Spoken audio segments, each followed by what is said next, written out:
O deputado Hélio Leite, do DEM do Pará, apresentou proposta de emenda à Constituição, tornando obrigatória a execução de emendas coletivas. A proposição foi motivada pelos constantes contingenciamentos feitos pelo Executivo das emendas indicadas pelas bancadas estaduais e por comissões permanentes da Câmara e do Senado Federal. Muitas vezes, a liberação das emendas tem sido usada pelos sucessivos governos como moeda de troca, como instrumento de pressão, no momento de buscar apoio para matérias de interesse, por exemplo, do Palácio do Planalto. Eu sou Paulo José Cunha e converso agora com o próprio autor da emenda, deputado Hélio Leite. Deputado, seja bem-vindo ao Congresso, seu primeiro mandato. Seja bem-vindo à Câmara, à TV Câmara, à Rádio Câmara, no sistema de comunicação da Câmara. Eu queria começar exatamente pela motivação dessa emenda. O senhor foi buscar onde essa inspiração para apresentar essa proposta? Olha, ao longo do tempo eu tenho acompanhado as ações aqui da Câmara, do Congresso, e tenho percebido cada vez mais que as emendas, elas passam a ser difíceis de ser liberadas, até porque o governo não tem muita vontade de liberar emendas.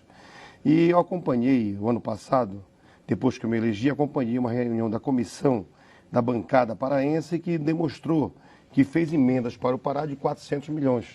Emenda destinada ao governo do Estado, a prefeituras, a tribunais, a universidades, emendas diversas, que eu chamo de emendas de obras estruturantes, que vem beneficiar cada vez mais o Estado e buscar aquilo que é fundamental. É aquelas obras que cada prefeito ou cada região não podem fazer e é feita através dessas emendas de bancada que são propostas pelos deputados federais e pelos senadores da República de cada Estado. Isso me motivou a primeiro acompanhar. A segunda, a perceber que no meu estado foi liberado 3% do montante de 400 milhões. Isso me chamou a atenção. Imagina um governador do estado, prefeitos, desembargadores, reitores, buscam uma reunião da bancada, trazem proposta. Os deputados federais e senadores se reúnem, debatem esses pleitos e conseguem depois transformar em emenda. E não consegue ser paga pelo governo federal. Isso me chamou a atenção porque, primeiro, eu acho que depois que a bancada reúne, que ela tem um compromisso firmado, eu acho que é fundamental que possa liberar as emendas. E eu busco o que com isso? Uma emenda de bancada impositiva, que torne obrigatório o governo federal a pagar as emendas. Com isso, eu tenho certeza absoluta que o estado do Pará e outros estados vão ganhar muito. Vai ser obras fundamentais para poder crescer cada vez mais o desenvolvimento do Estado, crescer a fundação de cada entidade que procura a bancada e buscarmos o contorno para que possamos amenizar a situação de cada pessoa que vive em cada estado. Eu acho que não só o Pará, mas outros estados também têm uma demanda muito grande que nem o governador consegue realizar, nem só os prefeitos conseguem realizar. Agora, esse tema andou muito bem aqui na legislatura passada, até porque essa era uma das promessas do deputado Henrique, que presidiu a casa. No seu entender, uma emenda autônoma como a sua, nesse momento, vai ter condições de andar bem, de chegar a bom termo? Eu acho que é o seguinte, eu acho que tem momento em que nós, parlamentares, temos que colocar o nosso Estado acima de um compromisso até com a governabilidade desse país, ou com o governo, melhor dizendo. Quando eu falo em emenda de bancada, eu falo em recursos para os estados. O momento em que os deputados federais, os senadores, eles conseguem debater com o seu Estado a construção da emenda da bancada, eu acho que nós estamos buscando o quê? A formatação de um projeto muito maior. Eu vejo isso como uma necessidade para cada estado. O deputado, o senador que não fizer parte desse pleito, que não concordar, ele está discordando do progresso do estado dele, do meu ponto de vista. Até porque a sensibilidade do parlamentar, seja o deputado, seja o senador, em relação às demandas do seu estado, é muito maior do que a do governo federal, que não está linkado, não está ligado com as necessidades do estado de cada um. Eu acho que esse ponto é fundamental, porque nós, deputados e senadores, vamos debater o que nós queremos para o nosso estado. E nós, como vivemos em cada estado, nós conhecemos o momento que vive cada estado, o que é preciso realizar em cada estado. Então eu acho que é fundamental, por quê? Porque nós estamos colocando que aquilo que é prioridade do estado, para que o governo possa viabilizar o recurso para ser executadas as obras. Eu acho que essa é uma questão fundamental. Eu tenho certeza que os deputados federais, que os senadores vão comungar desse pensamento, que nós precisamos avançar mais ainda. E eu digo mais ainda, eu acho que é importante a nossa colaboração, por quê? Porque nós, deputados, vivenciamos em cada cidade, em cada estado, aquilo que é necessário fazer.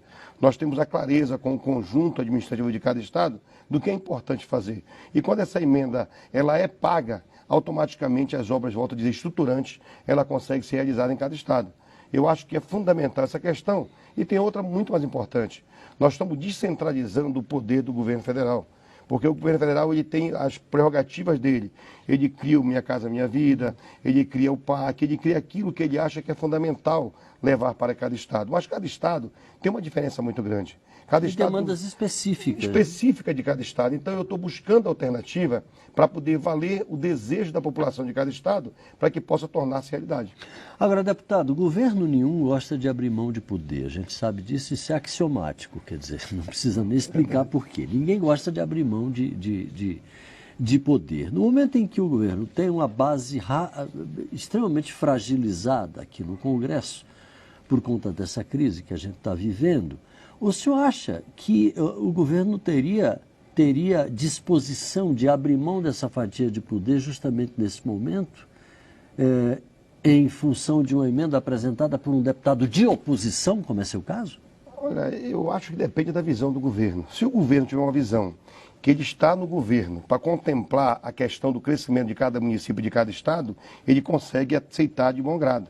Porque ele está percebendo que vai ser feita a obra com a emenda do governo federal. Então consegue o quê? Essas emendas elas vão superar aquela visão que o governo federal não tem de cada cidade, de cada estado. Porque vai ultrapassar a visão do governo federal. Porque nós estamos trazendo uma demanda que é de prefeitos, de governadores, de deputados federais, de senadores, de reitor, de desembargador, daqueles que fazem a composição das obras macro no estado. Eu acho que o governo devia, sim, reforçar e até aceitar a aprovação, porque ela está repartindo com cada município, com cada estado, a divisão do bolo tributário desse país. Até porque quando se nega a liberação de uma emenda dessas, causa uma frustração terrível no Estado, né? Porque às vezes a promessa está consolidada, ela resultou às vezes de um debate amplo, como o senhor disse no início da nossa conversa, do deputado, ou dos deputados, ou das bancadas, com os reitores, os prefeitos, etc, etc, etc. Com certeza absoluta, por isso que eu acho que a emenda de bancada ela tem um fator primordial. Ela é a ressonância daquilo que a comunidade quer, daquilo que nós buscamos construir em cada momento. É para fazer a construção de um porto, é para fazer a construção, a ampliação de uma estrada que pode interligar cidade com cidade. São obras estruturantes. Estruturantes, né? É obra de construção de fórum, é obra de ampliação de campus universitário. Eu acho que são as obras fundamentais para cada estado. Então eu acho que cada deputado que defende a sua cidade e o estado tem a obrigação de acompanhar. Esse é o quesito primeiro. O segundo quesito é que o governo federal tem a obrigação de repartir a administração com todos nós. Por quê? Porque nós estamos vivenciando em cada estado, em cada cidade, aquilo que é importante. Quando a bancada apresenta uma emenda de bancada de cada estado desse Brasil, está trazendo um retrato do que acontece em cada estado. E a sensibilidade é dos senhores, né? Como eu disse, não é do funcionário que está sentado no gabinete aqui na esplanada dos ministérios. A gente sabe muito bem disso. Para ter uma ideia, além dessa emenda, eu também fiz uma outra proposta. Tá? Para quê? Para que a Câmara dos Deputados, para que ela comece a sair daqui de Brasília, ela comece a fazer uma Câmara itinerante, ela vá reunir com a bancada de deputados de cada estado e ouvir a sociedade organizada de cada estado para debater os assuntos macro de cada estado. Por exemplo, São Paulo, a crise hídrica. É fundamental ir lá, para a Câmara participar do que está acontecendo. Em vez de só chegar aqui alguns fatos, nós vamos lá debater os fatos e depurar os fatos. Mas seria através de comissões externas?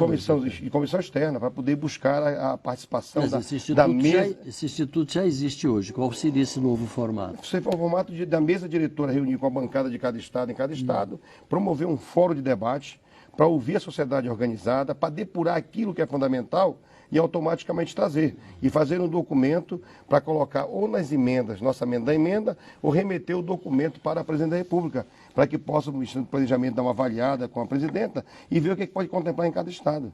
Porque é preciso que este poder que é tão forte, que é o terceiro da nação, que ele possa também sair daqui e perceber como vive a população. o que está acontecendo. Nós estamos aqui, estamos, mas um plenário sabe que é um plenário diferenciado, é muito grande, ele é muito dinâmico. E às vezes, se a casa for lá, ela consegue ouvir e buscar a solução que não é difícil para cada estado. Então eu estou propondo também para que a Câmara dos Deputados ela faça reunião itinerante, ela vá em cada estado, ela possa ouvir a sociedade organizada, ela possa prestigiar a bancada e depurar o que é importante trazer. Fazer relatório de cada estado para que nós possamos ter ideia que em cada estado precisa avançar nesse segmento, nessa importância e nessa demanda que tem. Deputado Hélio Leite, do Democratas do Pará. Muito obrigado pela sua participação aqui com a gente. Eu agradeço a oportunidade e estou aqui buscando aquilo que é fundamental, que é defender os interesses do Estado do Pará, da região norte do Brasil. Eu acho que é fundamental que nós possamos debater aqui cada vez mais aquilo que é fundamental para que possa melhorar a vida da população. Eu acho que nós, parlamentares, temos uma obrigação muito maior de não só representar, mas representar com muita dignidade. Com certeza. Você de casa, obrigado pela audiência. Um abraço e até a próxima.